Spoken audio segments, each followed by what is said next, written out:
Hello and welcome to Systems Wise, the show that helps business owners and teams to solve their big sales, marketing, and systems challenges one episode at a time.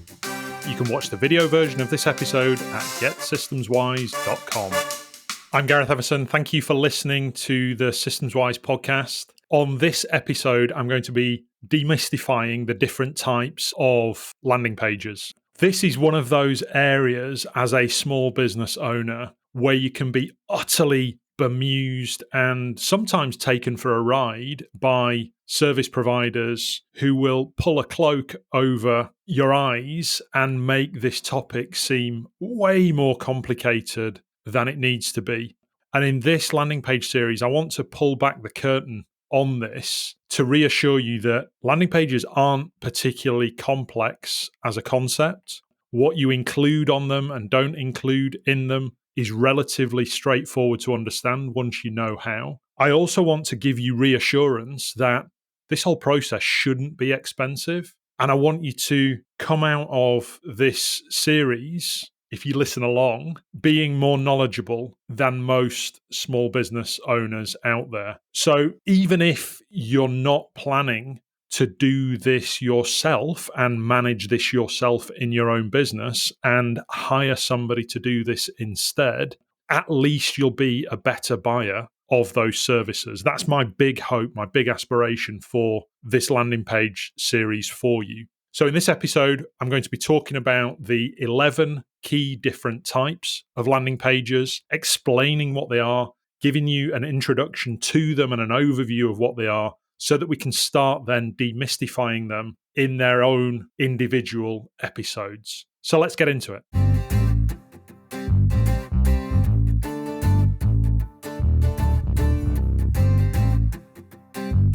I'm going to try and avoid sounding like a Radio 1 DJ doing a countdown to the number one, because this isn't about the 11 best and counting down to the very best one that you should have in your business. This is about picking the right landing pages for the right circumstances and the right scenarios in your business. And as you go through this, have a think about which landing pages might be worthwhile using or improving on your own website and in your own setting. If you want to get a downloadable resource for this, there's a link in the show notes. Or if you go to getsystemswise.com/EP40, you can download the summary of what these 11 different landing page types are.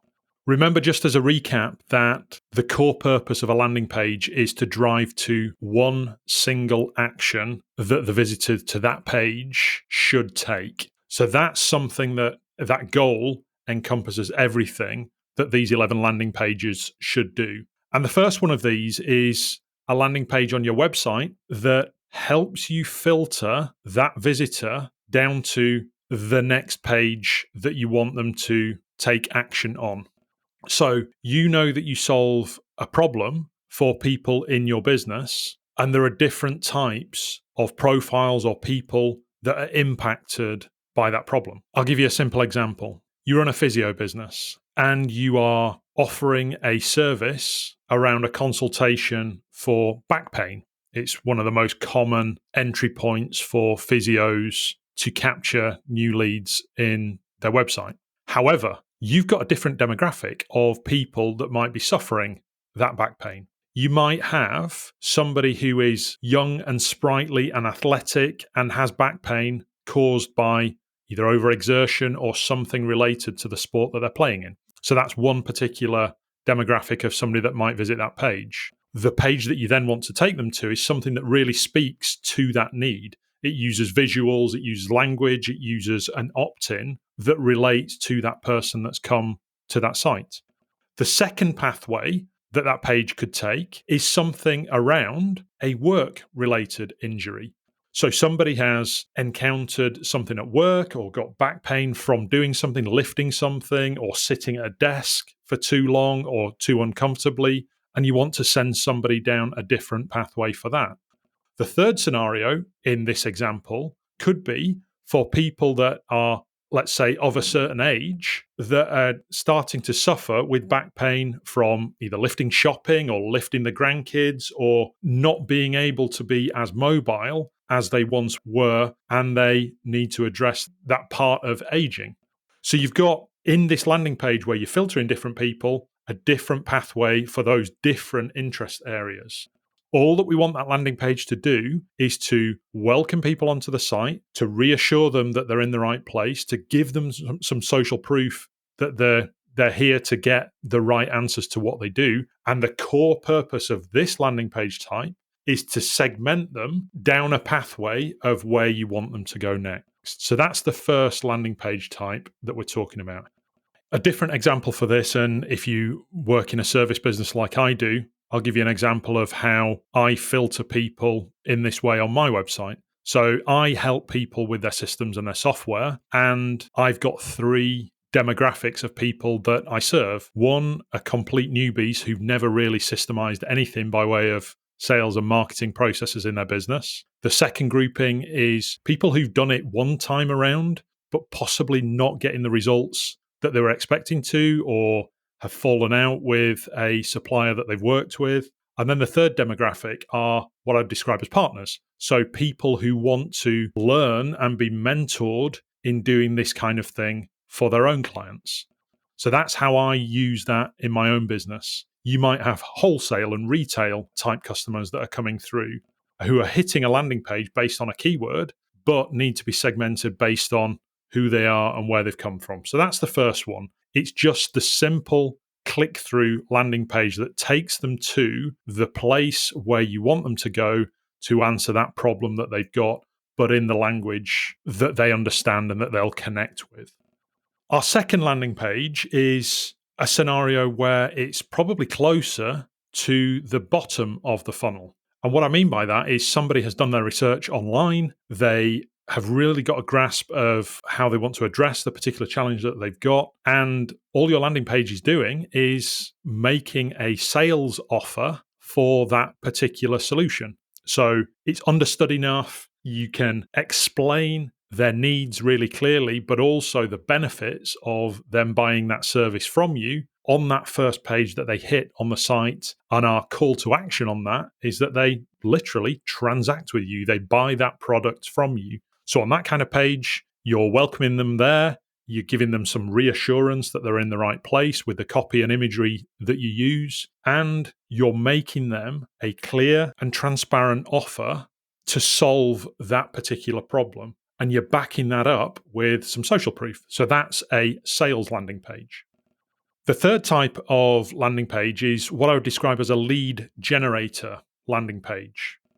What do we mean by this? This is where you are advertising online. So you're paying money to Google Ads, to Facebook ads, or perhaps from other social media networks or other sources like YouTube.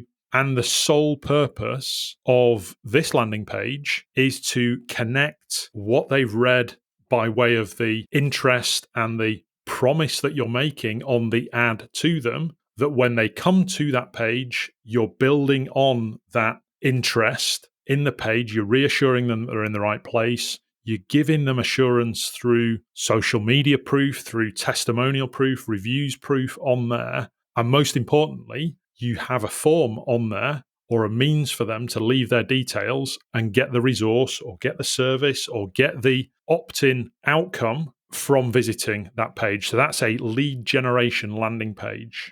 When we talk about this in greater depth, we'll talk about some of the requirements that the advertising networks have on this page. It's a page that gives the visitor the outcome of what you've promised in that ad to them and does nothing more than that. We're not losing them down any other different rabbit holes. That's a lead generator landing page. The fourth type is what I would describe as an infomercial type landing page. An infomercial landing page is something that's a mixture of blog and insightful content and opt-in. So we're giving them information through copy, through video, through resources that build their knowledge about something. But then in order to take that insight, that knowledge, that action, just that step further, we're going to ask them to opt in to get something. So something that then builds on that knowledge or helps them that step further. It might be an infographic, it might be a checklist, it might be a downloadable ebook.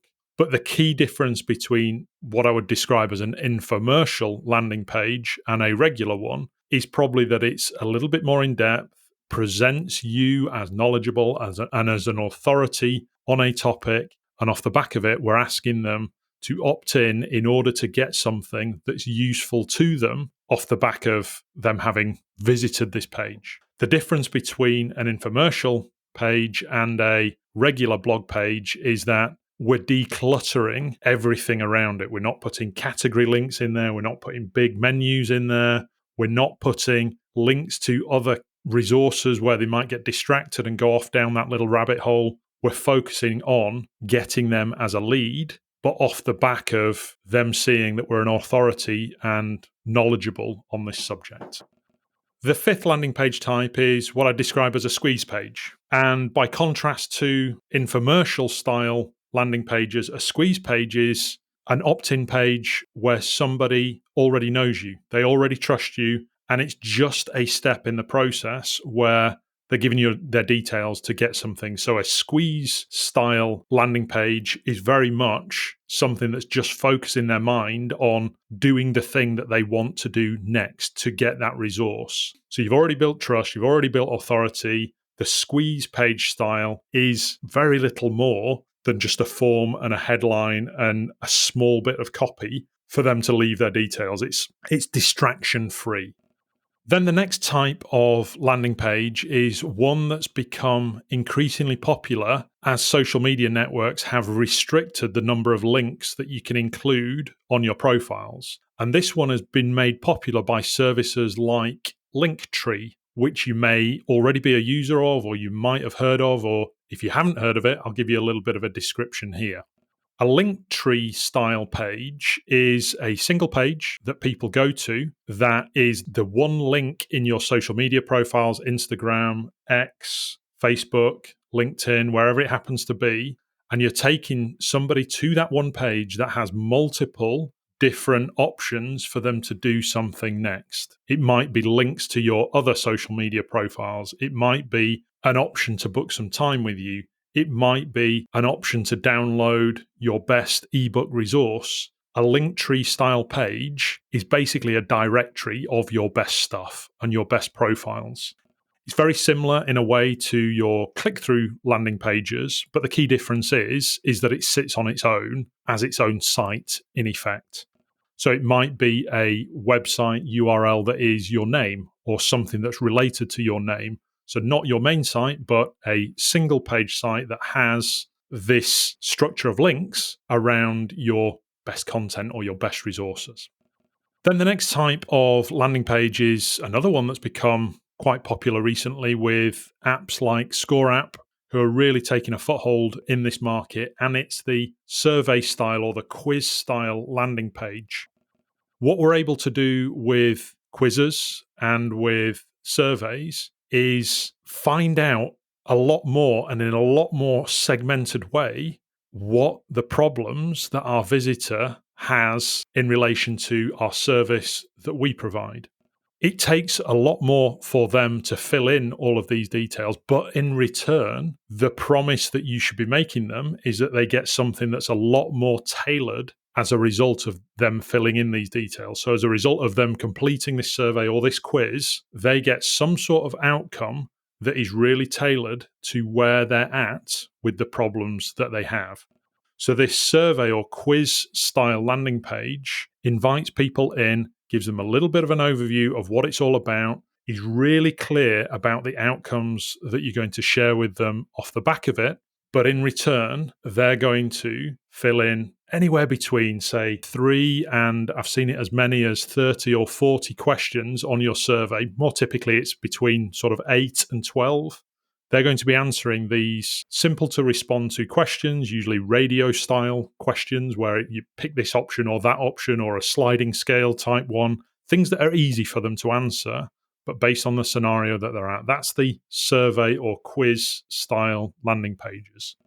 Key thing there is that whilst you're asking for more on their part, you're also giving them more in return. Really key on that one. The next type of landing page is what I would describe as a microsite landing page. And what this type of landing page is all about is something that's dedicated around a specific outcome for somebody. So you might be doing a big launch in your business and you don't want somebody to be distracted by everything else that's on your website, every other different type of offer or service that you're offering. You are focusing their attention on this particular launch in your business. It might be a training course, it might be a new product, new key product or service, it might be a webinar that you're running, but it's very, very different to what your core offer is. So if there's a new promotion that you're doing or a new mini course that you are offering that they can take, this kind of microsite landing page is all about getting them to take that first action to then either find out more about the promotion or to get these additional insights and this mini training from the mini course that they're opting into. So that's a microsite landing page.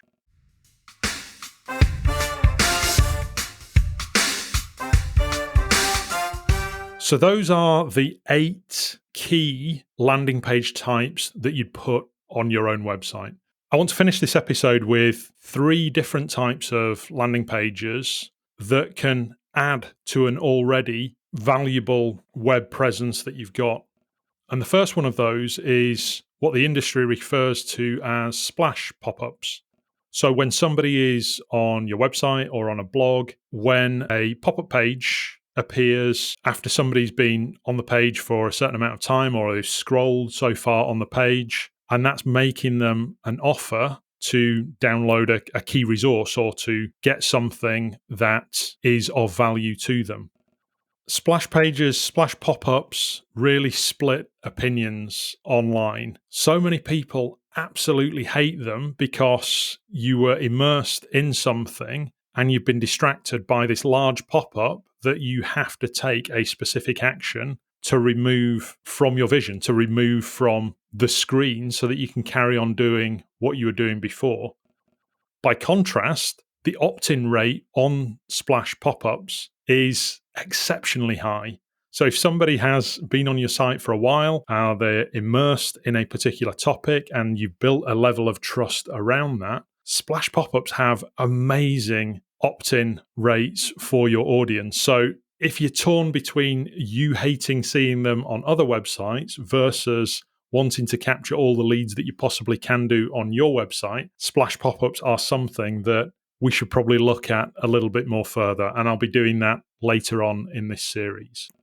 So not directly related to the particular topic that somebody was on your site to look at, but a great way of capturing interest into your business and capturing that lead so that you can nurture them and build up that rapport even further with them. The next type is what I would describe as a social media lead form. Why have I put this in with landing pages and why isn't this just a form-related topic? Well, increasingly, these social media sites like LinkedIn, Facebook are giving you the options with your ads to make them a little bit more detailed with giving insight into that person's problem who's looking at that ad. An example format is on LinkedIn, where by way of a conversation ad, you're able to put in front of somebody some really decent, chunky content that really explains the problem that your resource helps counter. On Facebook, you're able to have now multi-step lead ads that capture somebody's interest based on a problem statement that you're presenting to them. So the reason I'm including social media lead form pages, if you like, on this is that the way that online and social media advertising is going with these native style ads on platforms that give you the visitor's contact details if they opt in, is that we can do so much more with them these days than just have somebody click through to a page somewhere else. We can capture that lead natively on social media. And then the final one that I want to leave you with is one whereby if you've got affiliates or partners that you work with in your business, think about having affiliate pages that are on their sites that act as landing pages whereby the form that's on there is capturing leads directly into your CRM, but is coming from visitors to their website. So these affiliate pages, not on your website, but it's a landing page that works for you based on visitors that are on their site and interest that you're able to spark with a partner or an affiliate's content or offer.